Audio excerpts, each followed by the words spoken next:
Ibahin ninyo ang mga Zumba Lola na dumulog sa atin. Imbis na maginhawaan ang kasukasuan, naku nauwi ang hatawan sa pananakit ng ulo at sobrang inis dulot ng Zumbatan ng mga Zumba Lola. Eto na sila! Zumba Day will make them fit and healthy! Pero bakit ngayon sila ay naging unhappy? Niloko lang niya ako kasi ganito talaga dapat ang papatahi namin leggings. Tuwing magsusumba kami, ganito ang dapat suot namin. Pero sa kasamaang palad, naubos lang yung pera namin, hindi man na nagawa. Dahil siguro sa kagipitan na lang po, kaya nagastos niya yung pera na dapat na bayad sa tinatahi niya. Paano na ang grupo ng Zumba Lolas? Hahataw pa ba? O shake it off na? Ayun, ako, nagmula sa Zumba na sana maganda ang samahan sa Zumbahan, napunta sa leggings.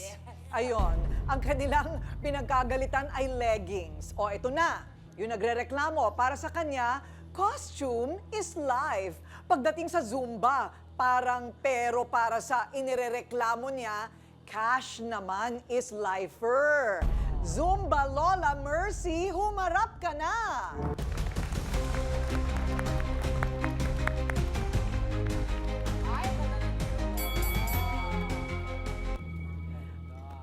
Naku, talagang sa Zumba, tama ba, Lola Mercy, na kailangan yung outfit, 50% na kaagad yung outfit. 50% lang ang performance. Pero kailangan talagang, A4 ang outfit. O so, ano ang problema? Ang problema mo sa kanya, kasi ganito po yun. Nung primero, nangihiram siya sa akin ng pangpapalawal niya pag kami nagpapatay. Kasi binibigyan po namin siya ng mga yung magiging customer niya kasi naawa po kami sa kanya. Pagka wala po siyang pambili ng materialis niya, hiram naman po siya sa akin ng 1,000. Pero nakakabayad naman po. Tapos sunod naman uli, gano'n naman uli. Yun, hihiram naman po siya ulit. Pambili na naman ulit niya ng mga materialis niya. O nakabayad naman din uli kahit matagal. Ngayon yung tong pangatlo na po, hindi na po siya nakakabayad. Siyempre, kailangan ko rin po yung pera. 1,000 uli yung hiniram niya sa akin. Ang sabi niya sa akin, babayaran ko naman yan, Beshi. Kasi nagipit lang talaga ako, mag-antay-antay ka lang. Sabi niya gano'n. Kailangan ko na po kasi medyo matagal-tagal na rin po. Tapos, tsaka nagpatahi ulit kami nandito dahil mag-anniversary ng mga senior citizen. Tapos, nagbigay na kami ng bili ng leggings na tatahiin niya. Magkano? Magkano daw? 250 po. Ha? 250? Opo. Ang bawat isa? Opo. Bali, 4 sana kami kasama siya.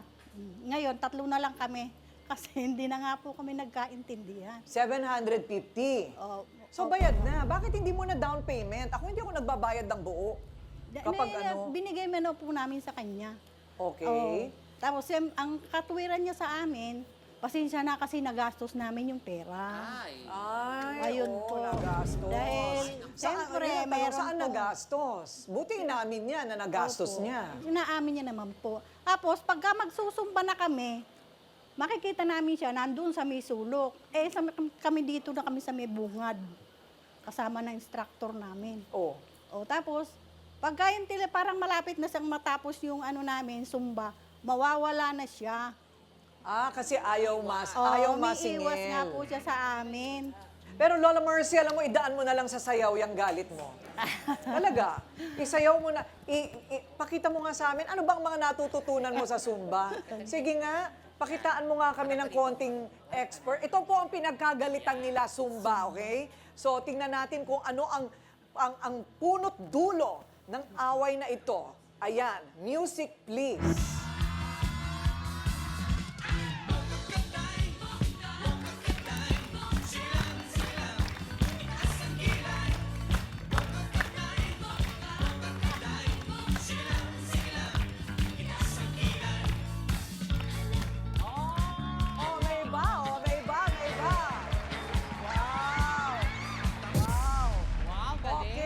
Palakpakan naman natin si Lola Mercy. Ang tawag doon sa style na yon, natin ko rin punas lamesa. Akala ko na inaawat niya yung mga langaw. Punas lamesa style.